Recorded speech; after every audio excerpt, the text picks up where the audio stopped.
Shalom Bapak Ibu. Sebelum kita membaca firman Tuhan ini, mari kita berdoa. Bapa di surga, mohon anugerah-Mu kepada kami di dalam pembacaan dan perenungan firman-Mu ini. Dalam nama Yesus kami berdoa. Amin. Bapak Ibu, khotbah epistel terambil dari Lukas 18 ayat yang pertama sampai dengan ayat yang ke-8. Demikian firman Tuhan. Yesus mengatakan suatu perumpamaan kepada mereka untuk menegaskan bahwa mereka harus selalu berdoa dengan tidak jemu-jemu. Katanya, dalam sebuah kota ada seorang hakim yang tidak takut akan Allah dan tidak menghormati seorang pun. Dan di kota itu ada seorang janda yang selalu datang kepada hakim itu dan berkata, "Belalah hakku terhadap lawanku." Beberapa waktu lamanya hakim itu menolak, tetapi kemudian dia berkata dalam hatinya, "Walaupun aku tidak takut akan Allah dan tidak menghormati seorang pun, namun karena janda ini menyusahkan aku, baiklah aku membenarkan dia, supaya jangan terus saja ia datang dan akhirnya menyerang aku." Kata Tuhan, camkanlah apa yang dikatakan hakim yang lalim itu. Tidakkah Allah akan membenarkan orang-orang pilihannya yang siang malam berseru kepadanya? Dan adakah ia mengulur-ulur waktu sebelum menolong mereka? Aku berkata kepadamu, ia akan segera membenarkan mereka. Akan tetapi, jika anak manusia itu datang, adakah ia mendapati iman di bumi? Bapak Ibu, jikalau dikatakan bahwa seseorang mempunyai relasi dengan orang lain, itu dapat ditandai dengan bahwa mereka mempunyai komunikasi. Jikalau saya katakan saya mempunyai relasi dengan bapak, dengan ibu, hal itu dapat kita lihat apakah saya mempunyai komunikasi atau tidak dengan bapak dan ibu. Firman Tuhan hari ini berbicara tentang komunikasi, yaitu komunikasi dari kita orang-orang percaya dengan Allah di dalam doa. Yesus melalui firman Tuhan ini mau mengajari kita agar komunikasi kita dengan Allah di dalam doa semakin baik lagi dari waktu ke waktu. Dalam meningkatkan komunikasi tersebut, dalam meningkatkan kualitas doa tersebut, Yesus mengambil suatu perumpamaan tentang seorang janda dan hakim. Janda ini mempunyai permasalahan dan dia tidak sanggup menyelesaikan permasalahannya. Dan dia tahu bahwa hanya hakim yang sanggup menyelesaikan permasalahannya, sehingga dia mendatangi hakim itu memohon supaya hakim menolong dia. Pada awalnya hakim tidak menggubris permohonannya, tetapi karena wanita ini sering datang menemui dia, akhirnya hakim itu menolong janda tersebut.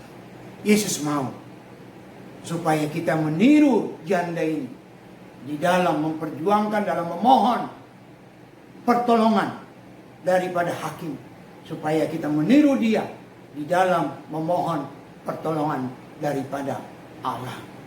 Allah mau supaya ketika kita berdoa memohon kepada Allah, kualitas daripada doa kita semakin benar daripada waktu ke waktu.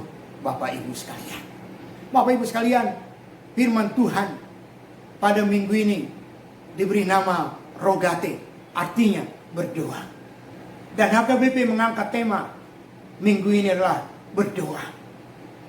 HKBP seperti Yesus mau supaya kita menjadi orang-orang yang berdoa, yang menyampaikan permohonan kepada Allah, berdoa dengan benar kepada Allah.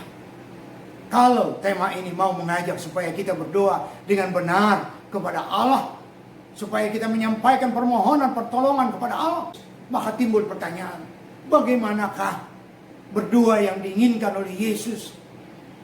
Nah, firman Tuhan di dalam Lukas 18 ayat 1-8 ini menunjukkan paling sedikit dua hal tentang doa yang diinginkan oleh Yesus di dalam kehidupan kita. Yang pertama adalah supaya kita berdoa dengan iman.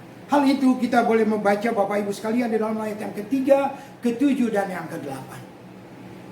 Janda ini tahu bahwa dia hanya bisa ditolong oleh hakim ini. Sehingga dia menemui hakim tersebut, meminta pertolongan untuk masalahnya. Yesus mau supaya kita meniru janda ini dengan meyakini bahwa Allah sanggup menolong kita di dalam permasalahan kita. Di dalam doa, Yesus mau supaya kita mempunyai keyakinan bahwa Allah kita itu adalah Allah yang sanggup menolong kita. Karena apa? Karena Dia adalah Allah yang Maha Kuasa. Alkitab mencatat, Bapak Ibu sekalian, meyakinkan kita orang-orang percaya supaya kita tidak ragu di dalam berdoa. Alkitab memberi contoh tentang Elia. Di dalam Yakobus 5 ayat 17-18 dikatakan bahwa Elia adalah orang biasa sama seperti kita. Tetapi ketika dia bersungguh-sungguh berdoa kepada Allah, maka Allah tidak menurunkan hujan selama 3,5 tahun, Bapak Ibu sekalian.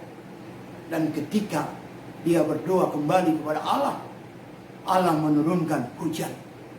Yang mau dikatakan di sini bahwa kita boleh meniru itu, meyakinkan itu, Bapak Ibu sekalian, bahwa Allah sanggup menolong kita ketika kita berdoa dengan sungguh-sungguh kepada Allah. Oleh karena itu, mari kita berdoa dengan iman yang teguh bahwa Allah itu adalah Allah yang sanggup menolong kita. Di samping itu, Bapak Ibu sekalian, kita perlu meyakini bahwa kita adalah orang-orang pilihan Allah. Seperti dikatakan di dalam ayat yang ke-7, bahwa kita adalah orang-orang pilihan Allah. Orang-orang yang telah ditebus oleh Allah. Kita adalah anak-anak Allah yang berhak atas janji-janji Allah. Sesuai dengan firman Tuhan dalam Roma 8 ayat 17. Bahwa kita adalah orang-orang yang berhak menjadi ahli waris daripada janji-janji Allah. Mari berdoalah dengan iman, dengan keyakinan bahwa Allah sanggup menolong segala permohonan, segala pergumulanmu, Bapak Ibu sekalian. Hal yang kedua, Bapak Ibu sekalian, yang diminta oleh Yesus dalam kita berdoa, supaya kita berdoa dengan tekun. Itu kita bisa melihat di dalam ayat yang pertama, ayat yang ketiga, dan juga ayat yang ke-7. Bapak Ibu, dikatakan bahwa janda ini mendatangi hakim karena dia tahu bahwa hakim itu sanggup menolong dia.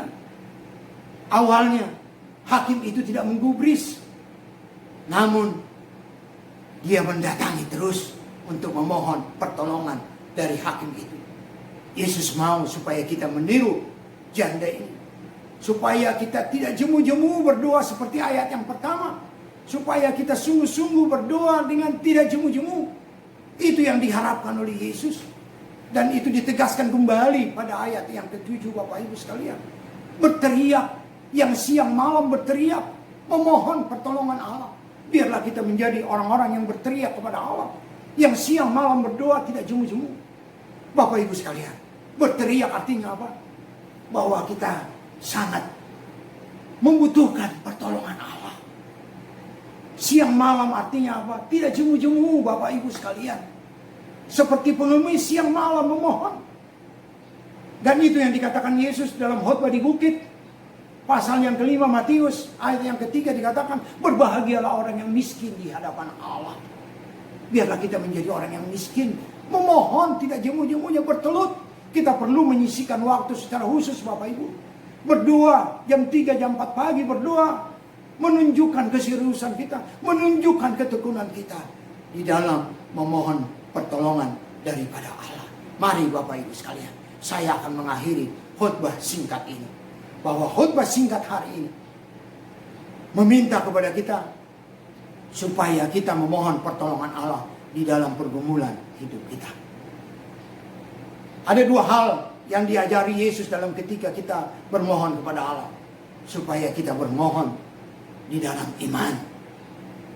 Dan yang kedua, supaya kita bermohon tidak jemu-jemunya, siang malam, Bapak Ibu sekalian.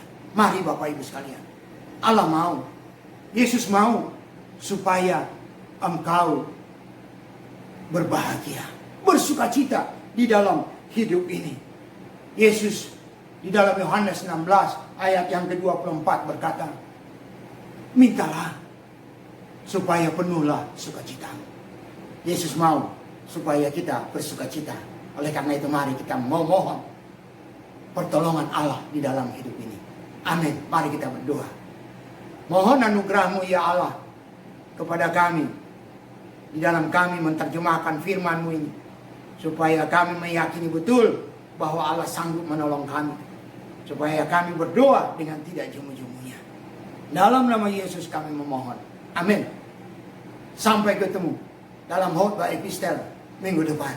Amin.